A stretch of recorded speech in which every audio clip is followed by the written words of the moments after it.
team, it's your boy Neal back with another reaction video, guys. Here we are with 10 political differences between America and Australia by our guy Tristan Kuhn. Before we dive into these political differences, dive into that subscribe button, ring the notification bell, get a video a thumbs up so it gets suggested.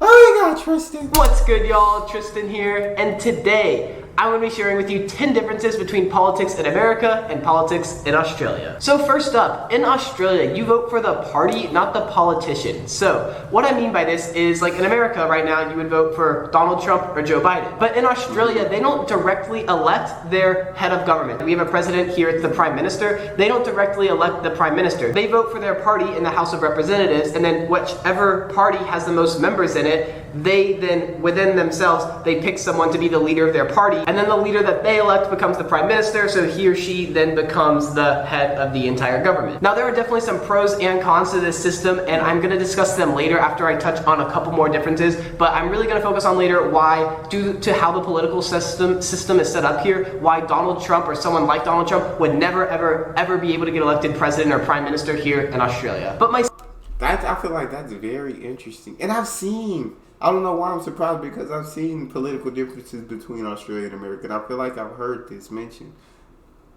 And I've heard that like majority like party, but I don't know if I heard that like the leader of that party gets voted to prime minister. Whichever party receives the majority of the votes, then they just kind of pick the leader of that party to go ahead and be the prime minister. That's very interesting.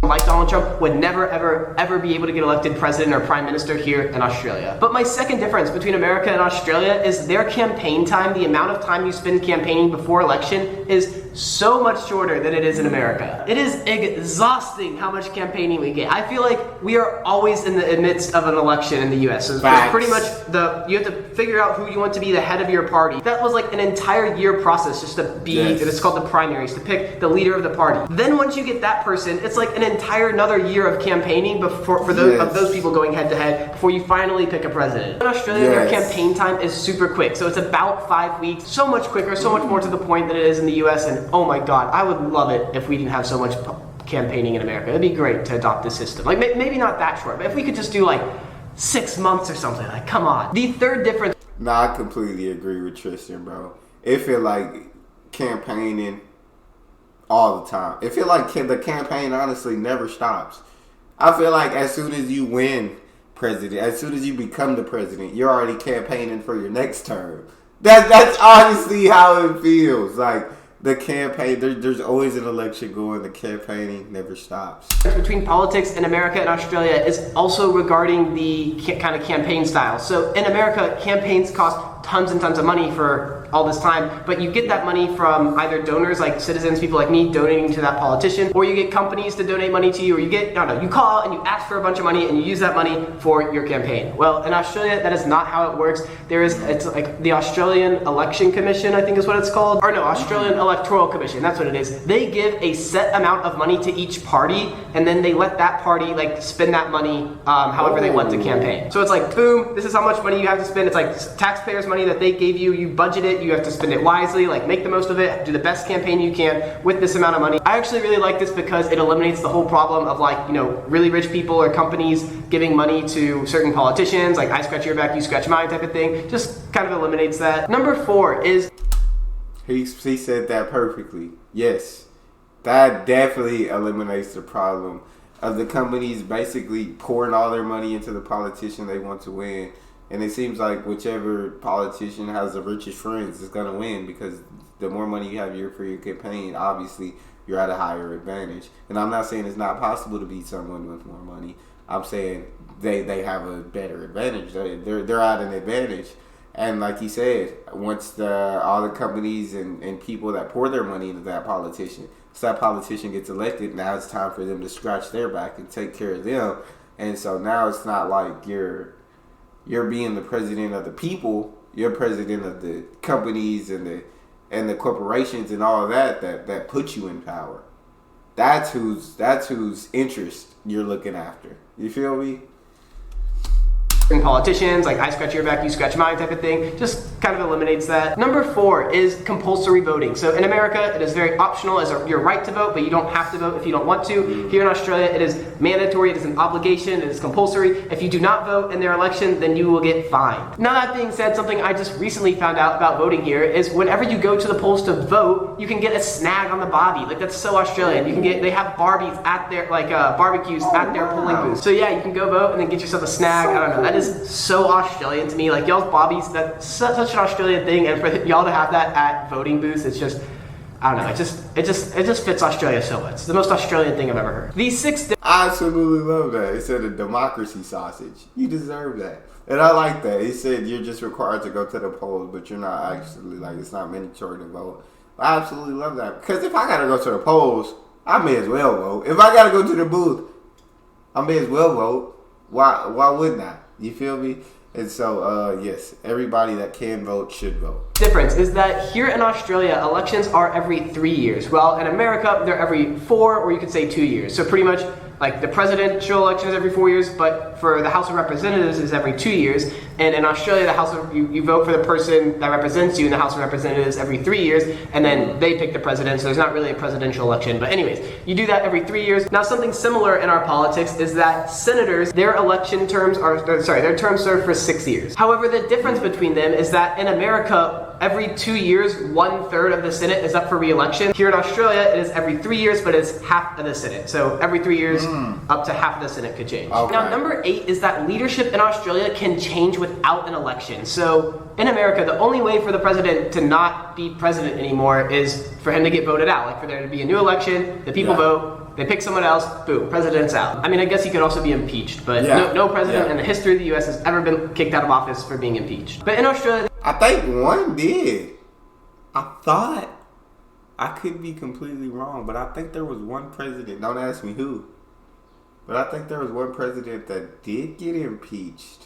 I'm probably wrong though. Tristan might know it better than me. But there are a couple ways for the head of the government, the prime minister, to change without there actually being an election. So there's actually been, this is kind of has been a problem recently in Australia. There was like a time in 5 or 6 years where there are 5 different leaders of Australia. And one of the reasons for this is because someone from inside the party can challenge the current prime minister. So as I said, it is the party that elects the prime minister, the head of the government here. And so if they don't think he's doing a good job, then someone else can challenge, say, hey, I'll do a better job than him. And they can do, within their party, just the people in the House can do an election and they can pick that person to replace the head of the government. And this has actually happened a couple times in recent Australian history. So could you imagine if any time the Republicans didn't like Trump, they thought he was, making a mistake, instead of kissing his ass like they do, they could just go, oh yeah, you know what, you're kind of crazy, so-and-so's better, then boom, Donald Trump out, new guy in. And then the second way that the prime minister can be replaced without serving a full 3 years is that they can call for an early election. So if the circumstances warrant it, then the prime minister can dissolve the government and call for a early election, and then boom, new prime minister without that one serving its full 3 years. So I know I covered a lot, but real quick, I'm just going to point out why Donald Trump or someone like Donald Trump would never get elected here in Australia. And the main reason for that is he would never become the prime minister to begin with, because Donald Trump was a big outsider. If you remember, Republicans hated him when he was running. He even said he might not run as a Republican if they didn't make him the head of the party. He was going to run as an independent. Lindsey Graham, Mitch McConnell, these people who kiss his ass so much now that their nose is covered in his shit.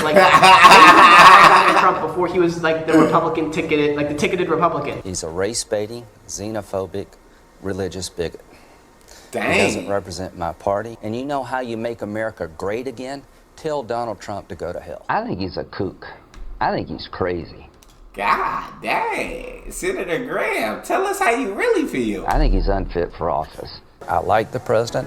I want to help him. I hope he's successful. What President Trump has done is historic, deserves the Nobel Peace Prize, and then some. Donald Trump was such an outsider. It's not going to be someone who's outside of your party who then, your party picks to be the head of the government. That's just not how it works. You're going to pick someone who's probably been a member of your party for a while and is more not as extreme, I would say, as Donald Trump. In addition, because you can oust the leader at any time, we're stuck with them for 4 years. The Republicans, they don't have to, but they're more obligated to kiss his ass and suck up to him and agree with everything that he says, simply because he's the leader of their party. Well, in Australia, if enough people in your party don't like you as the leader, which plenty of Republicans, I'm sure, don't like Donald Trump. They could get together, pick someone else that they like more. Boom. That guy's in president. Donald Trump out. All right. Number 10. So, even though voting is mandatory here in Australia, I would say there is much more of an interest in politics in America than there is in Australia. Politics here just aren't nearly as big. I've had a really hard time in Australia learning about the politics here because everyone I talk to, like all the Australians I talk to, most of them don't know much about politics. And it's funny because they all admit to it. They're like, oh, I know nothing about politics. Oh, I just put my name on something and throw it in the ballot. Oh, I just vote for this party. I would say not just the majority, but the vast majority of Australians don't seem to be much in tune with their politics. And I know in America, people always, you always say Jimmy Kimmel and people like, they're always making fun of Americans for being stupid and not knowing about their politics. But really, the friends I know and the people I know in America, everyone to some extent knows what's going on in politics. Maybe not everyone, but like the majority of educated people in America know what's going on in politics. I'm sure there's more differences than I noted in this video, and if you know any, feel free to drop them below. You know me, I read all the comments, so yeah, love to hear what you think. If you want to know any more differences between America and Australia, you can check that out right over there. I thank you all so much for watching, guys, and yeah, peace out, y'all. Yeah, I think I see, I hear about what's going on, I feel like, in the U.S. I'm not really into politics, but I feel like I hear what's going on, but I will give that answer just because I don't like talking about politics. So when someone asks, like, oh, how you feel about it? I'll be like, I don't know too much about politics. Like, I'm not really into politics. You know what I'm saying? Just because so many arguments and people are so offended by the things that you agree with and don't agree with, and the things you support and don't support. It's just easier to be like, I don't know too much about politics. I'm not really into politics. And just keep it moving rather than sit there and argue with someone when neither of your opinions are going to change. But that's all we got. You guys got a favorite video suggestion, you can subscribe to Patreon or drop it in the comment section. It's your boy Neal. Out.